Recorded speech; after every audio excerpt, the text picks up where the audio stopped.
Welcoming back to the show, we got Trekkie himself, Jim Ho, and I thought we'd do another kind of fun, just like retrospect on filmmakers often associated with the Star Trek saga. But I was like, you know what? How about we just focus mainly on like the actor turned directors and producers? And so we are covering Jonathan Frakes, Roxann Dawson, and Robert Duncan McNeill. Welcome back, Jim. It's an honor to talk to you. Delightful. How about yourself? Quiet. I'm in the big city right now in New York City, but just very quiet so far.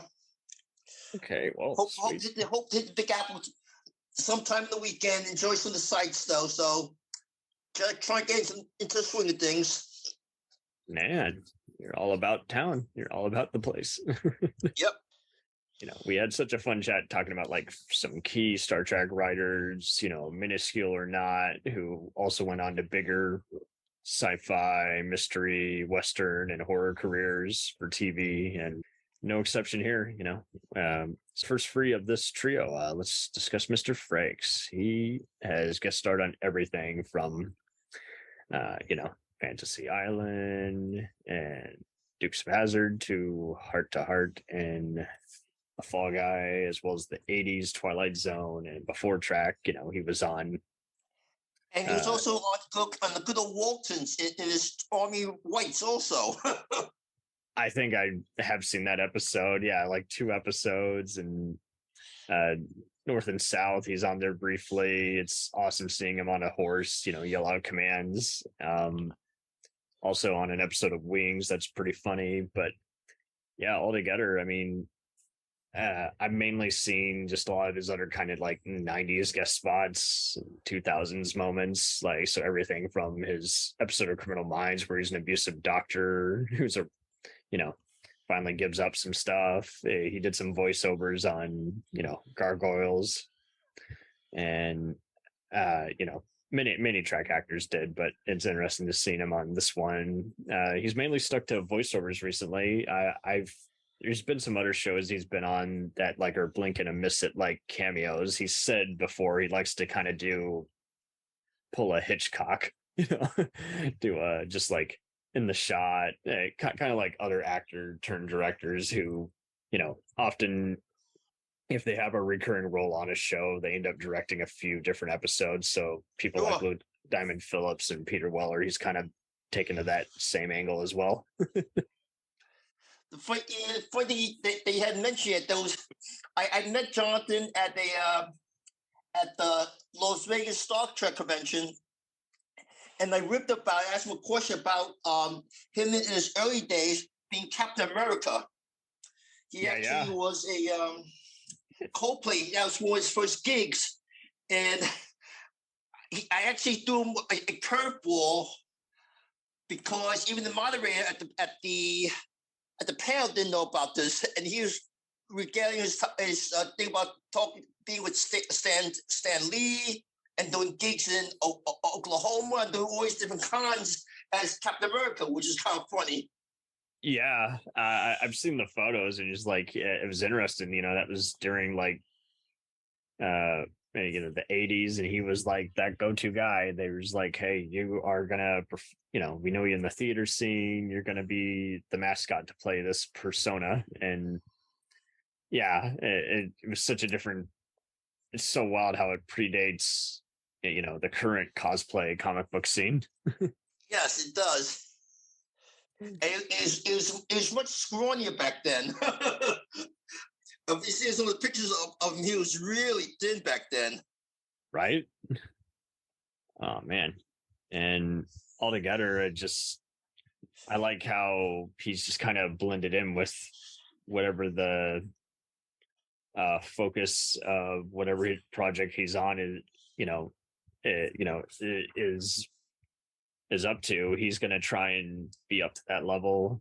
He joked about how that reality, you know, kind of a semi-true crime show, Beyond Belief, he apparently had a huge following in Germany, so they asked him back for season 5 this last year, and he couldn't believe it. He's like, I had no idea there was this big a following overseas there. You know, it was such an easy to show film show where basically, I come into a studio, throw something towards the camera, and say a silly pun. It was kind of semi Shatner, just It's amazing what overseas what they get into. Things that you would never think of will follow over there. Yeah. It's different there than it is over here. He didn't expect it either. It's like he claimed he got that gig in a recent Entertainment Weekly interview because basically he just impressed someone at like a Fox special that was talking about aliens and UFOs, and that was like enough for them. They're like, okay, how would you like to, show yourself? We're gonna have actual actors in these reenactments, and it's like Unsolved Mysteries meets real life Twilight Zone, just and yes, very, very unusual to say the least. That's very unusual. Yeah, totally. And he even joked how there's been so many memes about the show that's done more for the show than what it did at the time, where it was just kind of word of mouth. And so all you need is one meme or one TikTok or one video to go viral, and that makes it for you. That's all you need nowadays. You're right. They'll spur so much interest in a particular episode or a particular show that, oh, I got to check it out. I saw it on a meme and it's viral, and it spurred a big thing on it. You become your own agent, basically. You're absolutely right. So absolutely right. Other than again, we know him from helming First Contact and Insurrection, both which he defends his work on still to this day. He did what he did. Pretty cool. And so he started out doing Next Gen. And anyone who's read the 50-year-old journey or seen any interviews where he's talked about directing, he's often said a lot of the same stuff. He, told the studio heads, and Rick Berman, hey, I'm interested. And he started, just when he wasn't memorizing his lines, he was studying all the other guys and going in. What's kind of interesting, like I said, I'm very happy to have that director and training program for all the various actors, because they realize that they want to expand. They don't always want to be an actor, and at some point, if all you do is act, you go into different stages of your acting career, where in which case you get aged out because you're getting too old, too big, too much gray hair, too many wrinkles. But as a director, that doesn't happen. You're always a good director. You're always going to direct, no matter how old you are. So I'm glad they put that training program in for Jonathan and for some of the other actors there. Like we're going to talk about Roxann. That's right, Roxann Dawson, and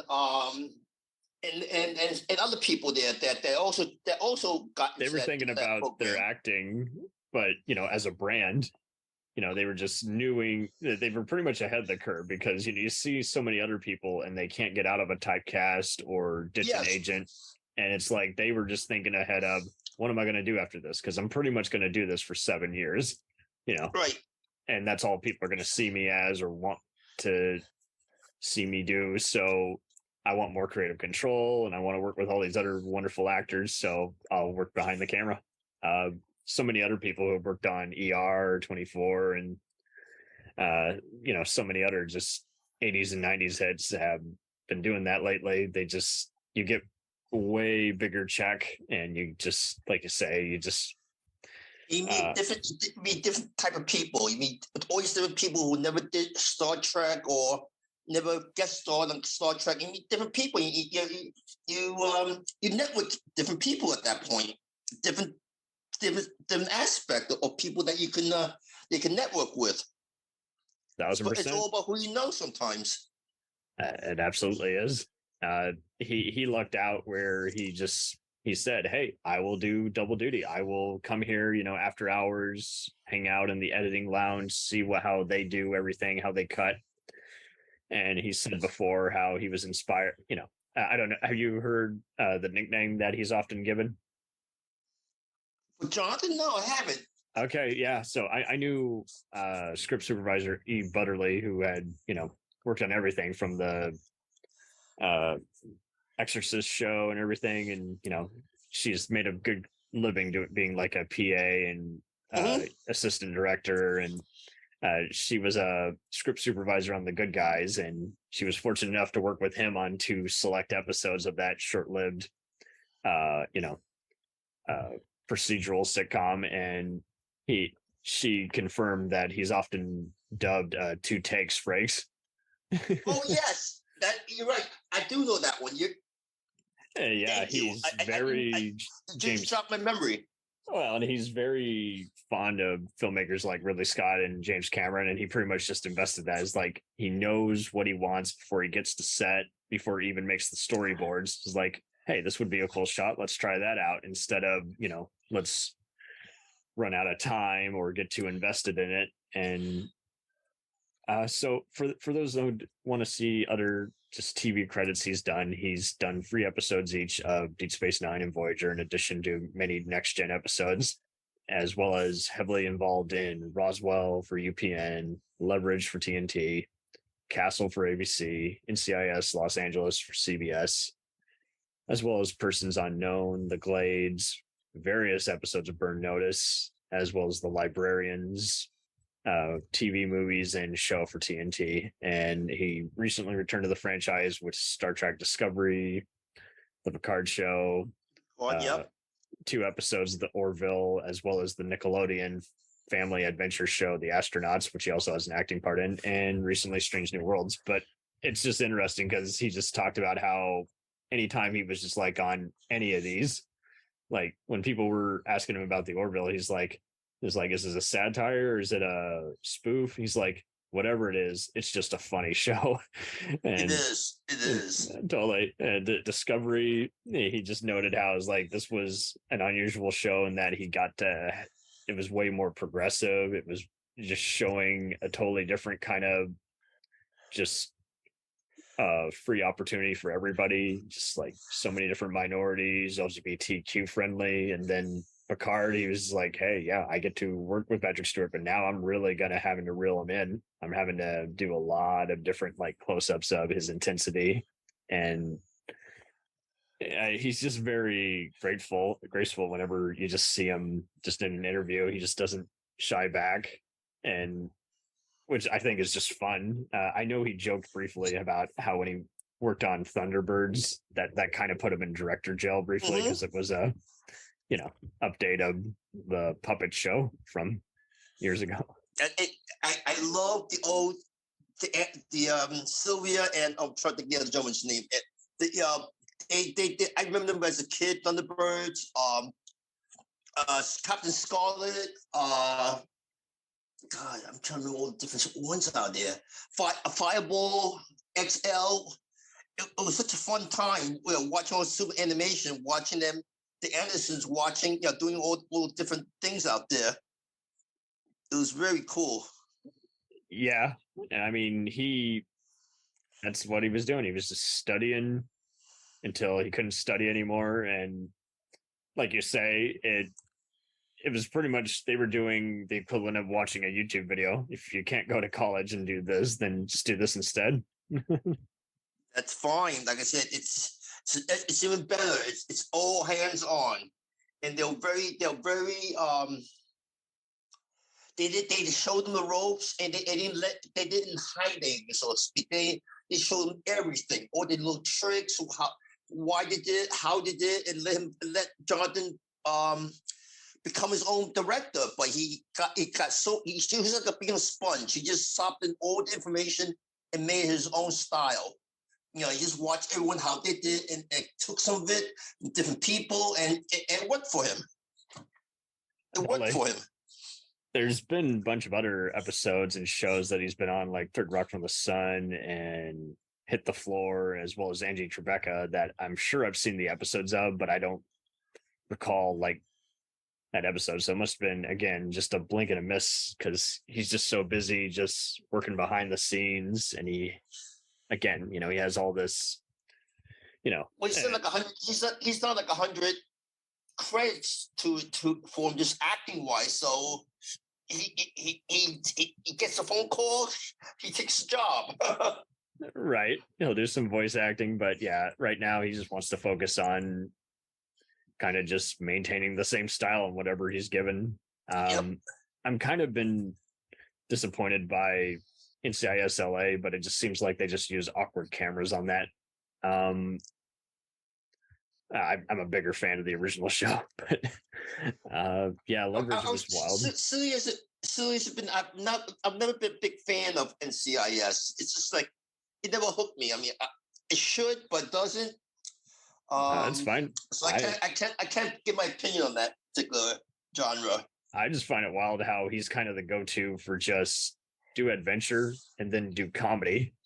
So, Roswell was kind of a teen show that he oversaw a bunch of, even guest starred as himself and broke the fourth wall. But he's been on a few very underrated full episodes. It is so cool. What you step back and you're watching it like they're watching it. That's anytime they do it anywhere, it's always a thrill. It's always a thrill. It is, and I didn't see the reboot of that. I heard it wasn't very good, but it's just interesting how this was kind of for a while. Just he did that in a TV movie. I remember that was like a fantasy drama, and it in like '99. I'm trying to remember that. It was like stopping someone who was like on suicide watch or something. But yeah, it was just cool just seeing how he just did all these kind of ambitious projects, and it was kind of a shame that you couldn't always find these movies or shows because they, didn't syndicate them all that much. Long. Yeah, or they didn't last long. But yeah, no, I don't have any other thoughts other than I definitely recommend people check out the Astronaut show. It's way better than you think it might be, even though it's for Nickelodeon. He did some pretty key episodes of, again, Burn Notice and Falling Skies, and those are fun shows. A nice show to watch. If you like sci-fi, you can definitely get into that. Falling Skies is definitely something I recommend on that. Yeah, he's done. And I like how outside of this, he's just done like guest directing stuff. But when you see the guest directing, you're like, that kind of makes sense. It's with someone he knew at some point or another, the 2000s Twilight Zone, Masters of Science Fiction. But yeah, I mean, I think he got involved with Falling Skies just because he worked with Noah Wyle on the Librarians. Now the show, I think for that is pretty fun. I couldn't get into the standalone movies just because they kind of just were kind of rushed and everything and underdeveloped. Some shows you need like a part one, part two. You just can't do it. You just can't shoehorn it into one episode. It just doesn't flow right. You rush, like you say, it's rushing it, and you can't get the flow of the plot, so to speak. Right. It's like those were kind of the warm-ups, and then they had more time for the rest of the shows, so they got to do more with the material. But yeah, he's pretty much a typical TV actor where any show he's been on, he'll direct a bunch of episodes and vice versa.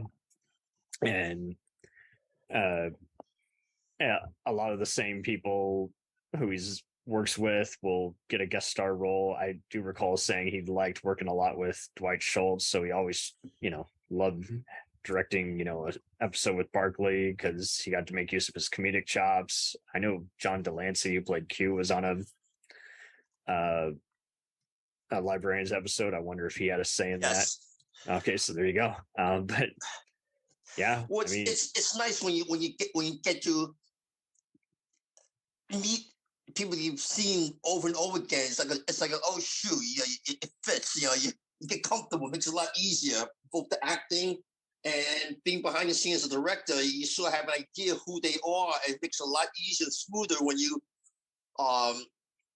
get past the get to know you stage. Absolutely. And now that you're comfortable with them, you have nothing to complain about or be worried. Yes. You're not gonna rock the boat, so to speak. You know what? No rocking the boat. what makes them click and what buttons to push sometimes, which is always helpful. For sure. And yeah, I remember he, a funny story. I'm sure you've heard it. He Marina Sirtis and LeVar Burton all had a huge issue. Oh, and even Patrick Stewart with editor turned director Stuart Baird. Obviously he'd done some decent movies before, edited some serious big blockbusters like Die Hard 2 and the later, Yes. Craig James Bond films. And then you look at movies he's directed like U.S. Marshals, Executive Decisions, like, okay, that pans out. But yeah, because he like helped out with like Laura Croft, he was selected for Nemesis. LeVar was having to get over himself because like, okay, they said I could direct. For whatever reason, they passed on that. So whatever, I'll just still, do my job, even though I'm not really given much to do in this movie. But then is Right. like, I remember Marino's like, he is not listening to any of our input. And Patrick is like, dude, I know you haven't seen a single episode of the show, but come on, we're giving you a blueprint here and you're not listening. And Frakes, I remember, I think he took it harshly. It's like the dude just was not open to any kind of helpful insight. Right. And you should be. You're an actor. You should be able to. Yeah, he was constructive criticism or comments.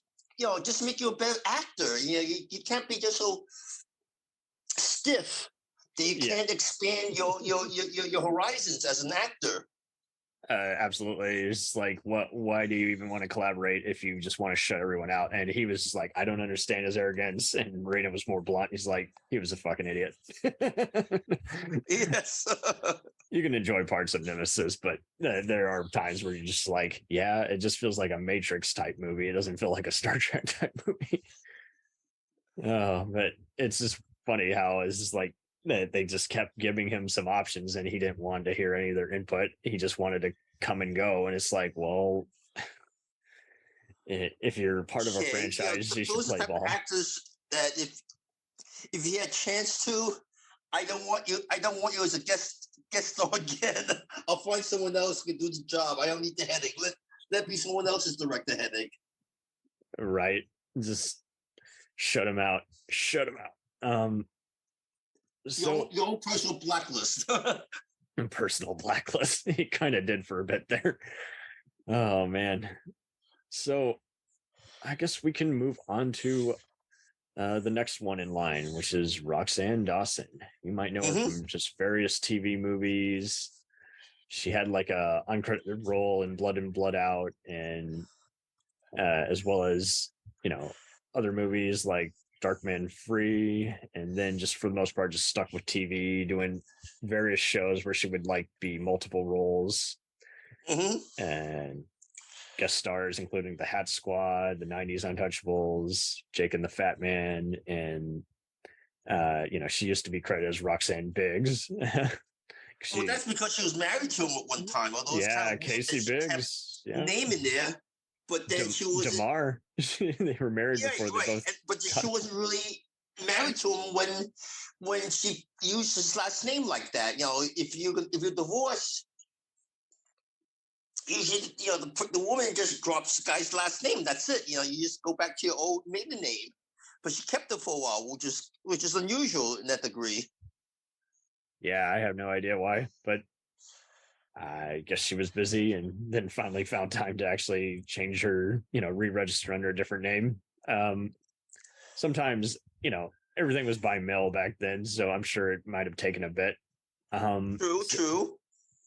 So she was on, much like Frakes, she kind of stayed true to a lot of stuff that was like Paramount or ABC or CBS based programming. She was in a game show edition of The Weakest Link as well that had Star Trek questions, so that was kind of fun. But yeah, she's done some other interesting guest spots, mostly on, once again, much like Frakes, just on shows that she's also directed, like Any Day Now, 7 Days, and The Closer, which is a very heartbreaking episode, that one. I have to look that one up. I don't know that one off the top of my head.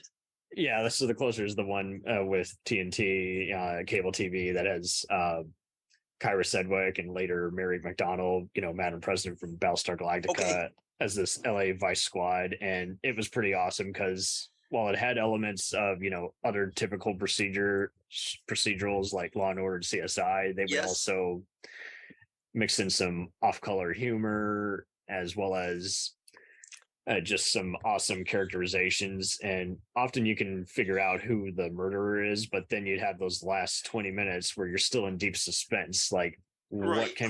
she's going to close the case, hence why they call her the closer, and so Yep.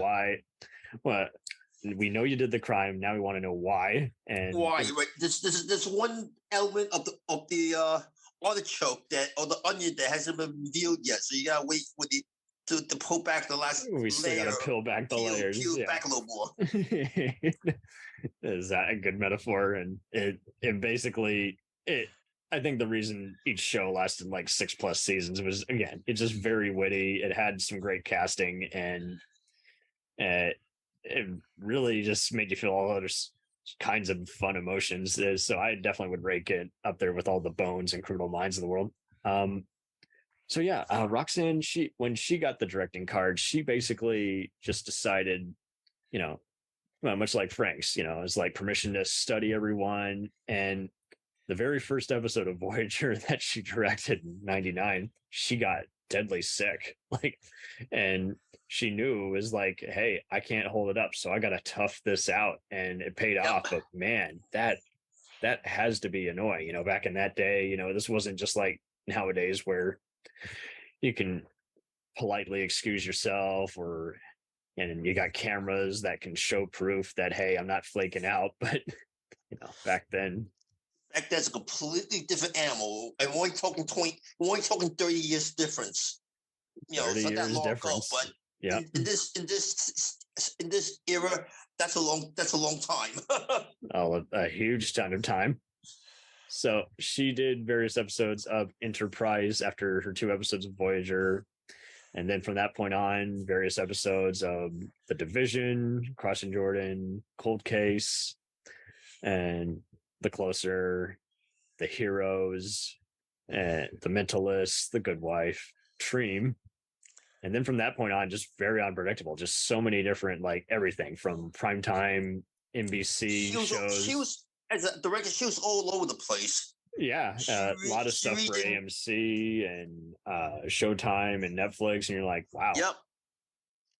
So she noted that another point that we'll get onto later is like, how she just was like mainly just all about just like constantly in that interview she had on working on the show Colony and PBS's first original show, Mercy Street, which is a good one.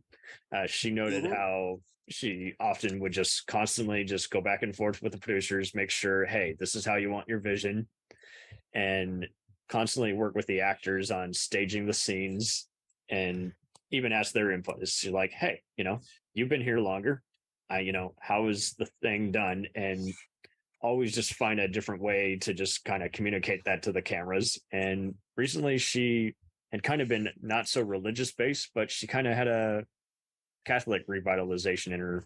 Right. She was right. She wasn't born in a she wasn't raised in a in a religious home, so to speak, back in the day. But then later on, when she married her current husband, she became a Catholic, and she became very immersed in it, where she even did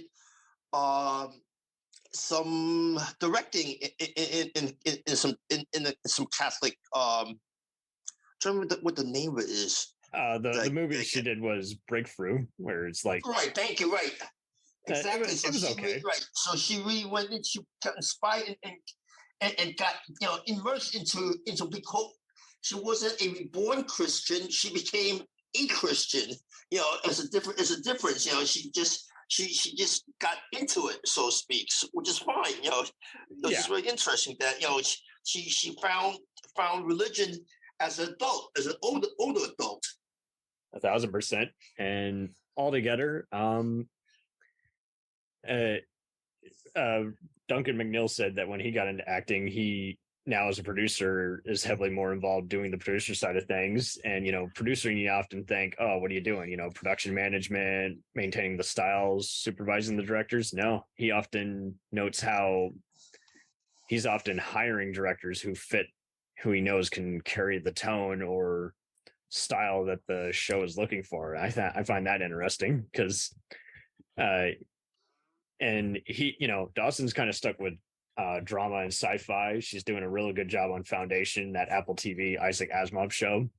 I love that show. It's so much fun. And Duncan, apparently, it's just so wild to hear. He was guest starring on like the new Outer Limits, the 80s Twilight Zone, and LA Law, and then even Next Gen. And in one interview I saw, he noted how he felt so comfortable around Will Wheaton. He's like, wow, there is a voice for kid actors, and teen and young adult actors. And right now that he went on to, directing other big shows like, the Orville, Resident Alien, and A Million Little Things, and Blue Bloods, and Girlfriend's Guide to Divorce. But honestly, the best thing he's probably done, I think, is still probably Chuck, where he was just supervising a lot of the skits.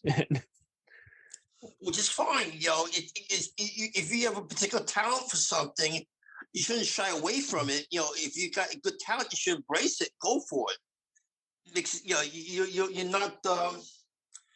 You're not wasting. Like what the expression says. Like Spock said. You're wasting your talent. Anything less, is a waste of what's the word for? I'm trying to remember the quote they did off of the Wrath of Khan. Anything else is waste of material.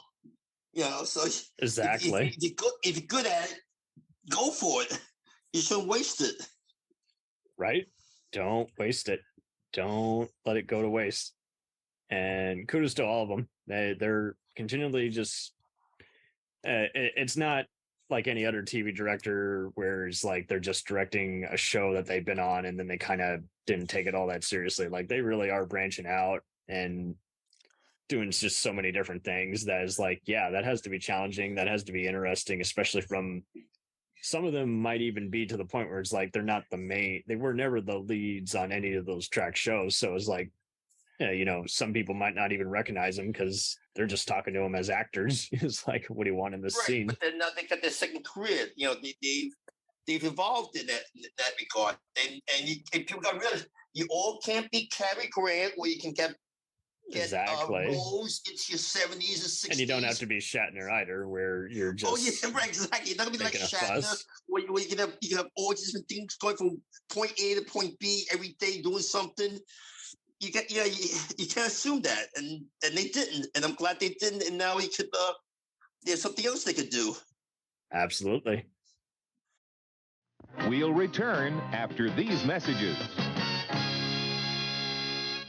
Hey, it's Brent Pope, the host of Breakfast with Brent Pope. You've seen me on some of your favorite TV shows saying things like, "Give it up, Jimmy. You got to sink this putt to win." On Breakfast with Brent Pope, I sit down with guests from the entertainment world, and we do it all over breakfast. Or should I say Brentfast?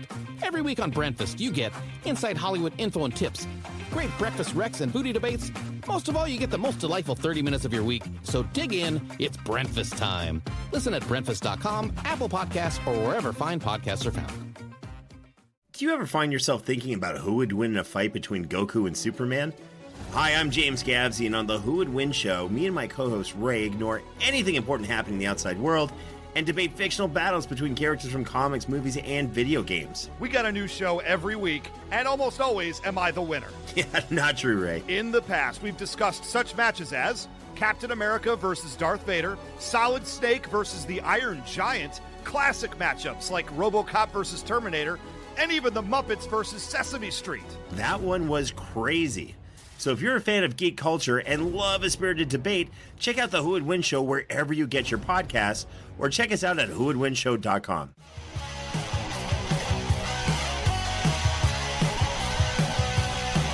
Follow us on the web on Facebook, Twitter, and Instagram. The podcast is available on Podbean, Spotify, iHeartRadio, Anchor, Apple, and anywhere else podcasts are available.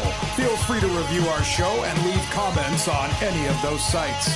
Thanks a million for listening. It's a jacked up